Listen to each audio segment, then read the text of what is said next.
Merci de nous suivre et de vous abonner sur la chaîne des leaders Go221. Donc, je me présente, c'est Dr Alpha Ousmane Aou, président donc, du Parti d'Alliance pour la Teranga et la souveraineté. Merci beaucoup. Alors, vous savez que de nos jours, nous avons une gouvernance qui ne dit pas son nom, qui est plutôt axée sur des intérêts personnels et que tous les Sénégalais et les Sénégalaises en témoignent. Euh, nous ne nous n'augmentons pas, nous augmentons pas aujourd'hui le nombre de partis politiques juste pour le faire. Mais nous le faisons parce que nous sommes convaincus que pour changer, il faut forcément, à travers une organisation, à travers une stratégie et à travers un plan de développement qui peut mener le Sénégal à bon port. Et c'est dans cette optique que nous avons décidé, le mouvement Teranga Sénégal, que nous avions opté de le transformer en parti politique et en parti d'action. Et l'action, c'est quoi? C'est tout simplement renouveler l'alliance, donc qui est le socle de ce pays, et insister sur la souveraineté, qui n'est pas une souveraineté bavarde, mais une souveraineté silencieuse. Et c'est une souveraineté de gauche qui se focalise sur l'intérêt général, qui est l'intérêt des populations. L'exemple que je peux vous donner comme souveraineté de gauche, c'est la souveraineté alimentaire qui nous préoccupe essentiellement et la souveraineté industrielle qui est la seule souveraineté qui peut créer des emplois dans ce pays. L'autre élément, c'est la teranga, qui est un pan non négociable. Nous sommes le pays de la teranga.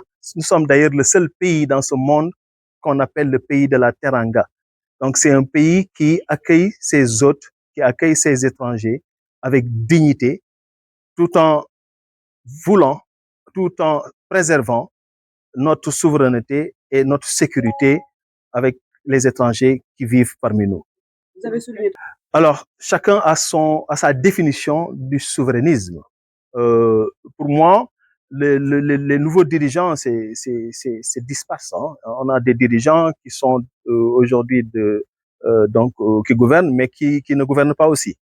Donc, il y a différents types de dirigeants que vous parlez. Mais je peux dire que leur souveraineté, je le considère plutôt comme une souveraineté de droite, qui est un peu différente de notre souveraineté.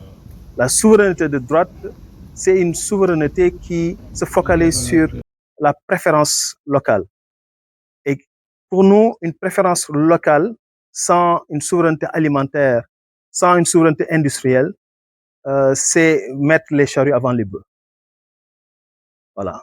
Mais c'est très important parce que, comme vous le savez, nous sommes un pays pauvre, mais riche en ressources humaines. Mais malheureusement, nous avons peu de marge de manœuvre avec le budget.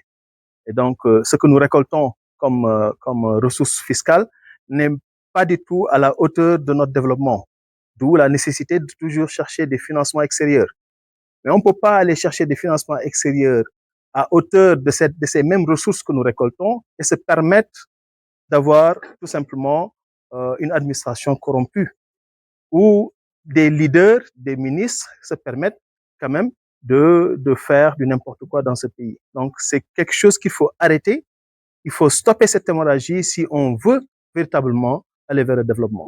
Bon, vous savez, vous avez l'exemple aujourd'hui de l'Afrique du Sud. Vous savez comment ça nous peine, nous, Africains, de voir des Africains qui demandent à d'autres Africains de quitter le pays. Ne vous méprenez pas, le Sénégal peut avoir cette même maladie. La xénophobie, c'est une maladie. C'est une maladie du cœur. Alors, donc, si aujourd'hui, le Sénégal, qui est le pays de la Teranga, se permet d'avoir des députés nationalistes, vous conviendrez avec moi, si on réveillerait Senghor aujourd'hui, bah, il allait retourner sur sa tombe. Donc, c'est pas des choses qu'on doit accepter. Et je dis qu'il y a une part de responsabilité à ce régime aussi. Parce que, en réalité, quand vous prenez une souveraineté, si vous ne clarifiez pas votre souveraineté, vous allez effectivement avoir ce qu'on appelle des free riders, des passagers clandestins qui vont venir avec vous sur votre bateau, pensant que vous êtes ensemble alors que vous n'avez pas la même idéologie. C'est ce qui a fait qu'aujourd'hui, ceux qui nous gouvernent, véritablement, ont embarqué avec eux sur leur bateau le nationalisme qui est aujourd'hui à l'Assemblée nationale. Ce nationalisme doit quitter l'Assemblée nationale dans les meilleurs délais. Un pays comme le Sénégal ne mérite pas un parti nationaliste où on dénigre les étrangers de gauche et à droite. C'est un parti politique, hein? C'est un parti politique et notre option, c'est véritablement d'avoir la meilleure démocratie des partis politiques que l'on puisse avoir au Sénégal. C'est-à-dire qu'on ne pourra pas prendre des décisions comme ça et vous dire ce qu'on va faire. On va se réunir, décider sur les options électorales. Si les prochaines électorales qui sont très proches en 2027, si on va y participer, on va le décider ensemble et y travailler ensemble. Si c'est le cas échéant, on va faire autre chose. Vous dire ma pensée, et c'est la pensée de toute l'équipe de PATS. Vous savez, on est à peu près sûr que on va vers des lendemains quand même assez nébuleuses. L'Assemblée peut être dissoute à tout moment. Comme vous le savez, l'épée de Damoclès est toujours sur la tête, effectivement, de nos parlementaires. Donc, ce que je peux dire, c'est qu'une Assemblée, aujourd'hui, qui est menacée et qui parle de constitution sans pour autant qu'on le partage, en tout cas, à tous les acteurs, c'est un danger sans précédent. On est en train de se précipiter sur des choses qui sont essentielles et importantes pour les Sénégalais. Alors, je demanderai aux autorités et à ces parlementaires de bien réfléchir, de faire marche arrière et de faire une concertation nationale sur cette constitution qu'on veut changer. Parce que c'est la constitution de tous les Sénégalais. Alors, nous n'avons pas créé un parti pour rejoindre une coalition ou une autre. D'ailleurs, nous ne sommes pas, en réalité, on ne peut pas s'auto-déclarer un parti aussi d'opposition. Un parti, c'est un parti pour l'intérêt général, c'est-à-dire que trouver des solutions pour les Sénégalais.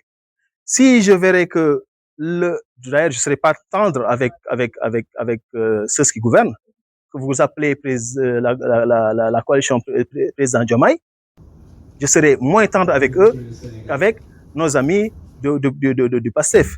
Mais ce que je peux vous dire, c'est que si ceux qui nous gouvernent vont dans le bon sens, nous allons les applaudir, nous allons les accompagner dans ce bon sens. S'ils font des erreurs stratégiques, nous allons leur dire de s'arrêter dans les meilleurs délais, ou bien tout simplement nous allons faire ce qu'on appelle une contre-attaque à ces dérives. Que ce soit maintenant pour l'opposition, si véritablement ils encouragent à aller vers un Sénégal meilleur, en passant uniquement à l'intérêt des Sénégalais, comme je l'ai dit, rappelez-vous ce que j'ai dit sur Platon, gouverner, c'est penser à l'intérêt général et non pas à son intérêt propre. Et nous savons que dans l'opposition, il y a des partis qui sont là pour leur intérêt propre. Et donc, nous fustigerons effectivement donc ces dérives-là.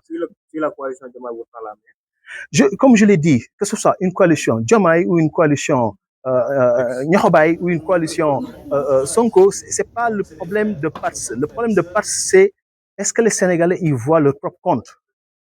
Si véritablement on parle des choses qui intéressent les Sénégalais, et je vous assure que la seule chose qui intéresse aujourd'hui les Sénégalais, c'est l'emploi. La seule chose qui intéresse les Sénégalais, c'est de retrouver leur dignité. Comme je l'ai dit, beaucoup d'entre nous ont perdu leur dignité en tendant la main, alors qu'ils n'ont jamais tendu la main. Donc, réfléchissons à ça. Et je demande à tous les Sénégalais, en tout cas, de rejoindre PATS pour créer cet équilibre, parce qu'on est dans un déséquilibre politique. Monsieur le Président, les perspectives